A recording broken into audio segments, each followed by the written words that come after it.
that, we've got the gears, the ring and pinion, all done and buttoned back up. I gotta put oil in it. But here's something I want to show you guys. This is an old school 90s steering setup for an XJ or TJ. These are ZJ Grand Cherokee, so 1993 to 1998 V8 steering parts. So if you have a TJ, an XJ, or a 6-cylinder ZJ, this setup costs the same basically as rebuilding your stock steering.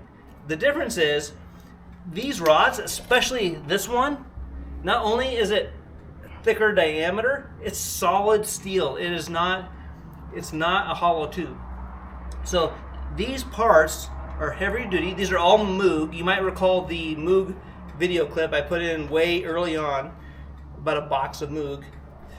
But these bolt right in. There's no drilling out your knuckles. You don't drill out your pitman arm.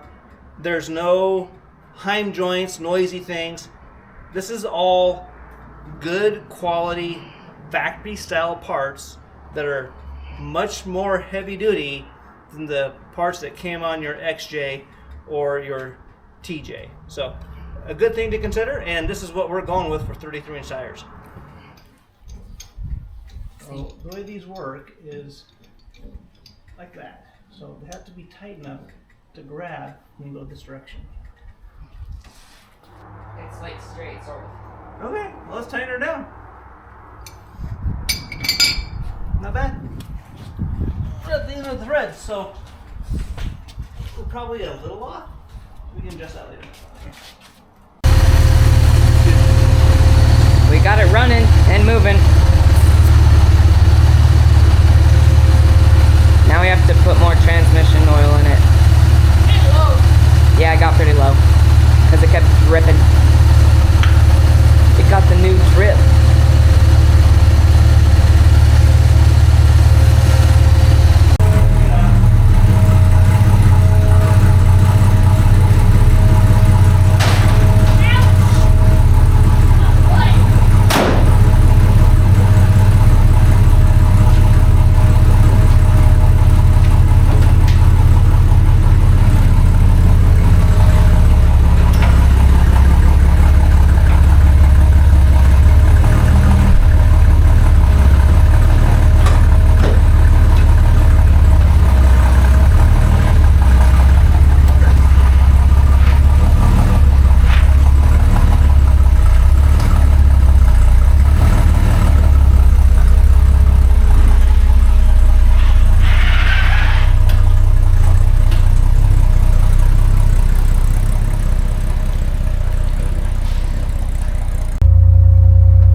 Beast is done.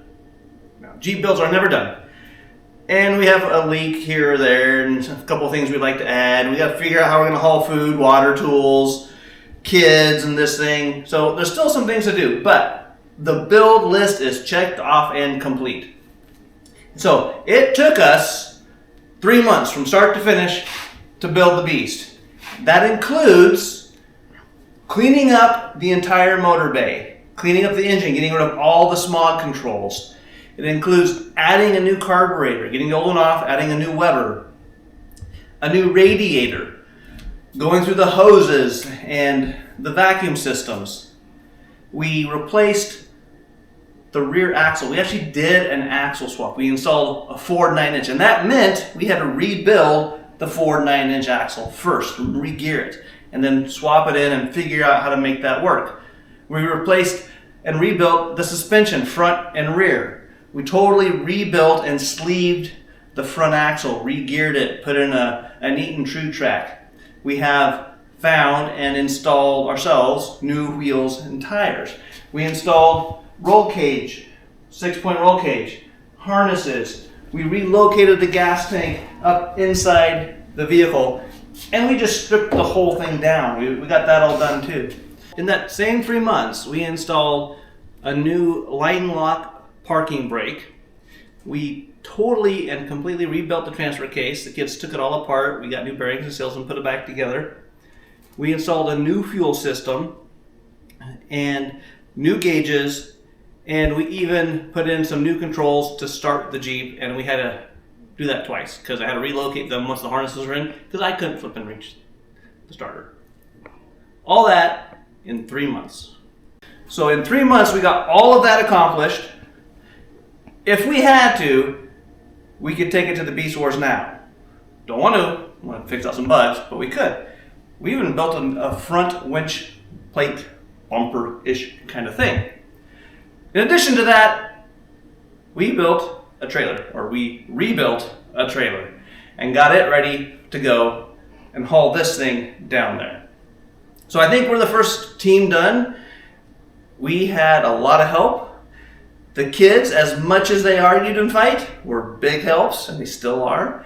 We had my brother come out and help us. We had the crazy man Josh come out and help us multiple times. He's been great, and he's promising to come back and do a couple more things. We have some ideas for freebie rear bumper modifications that I'm really hoping we can get to. So thanks for watching us through this project, and now we are going to continue on this, fine-tuning it, testing it, taking it out, and teaching the kids how to drive off-road.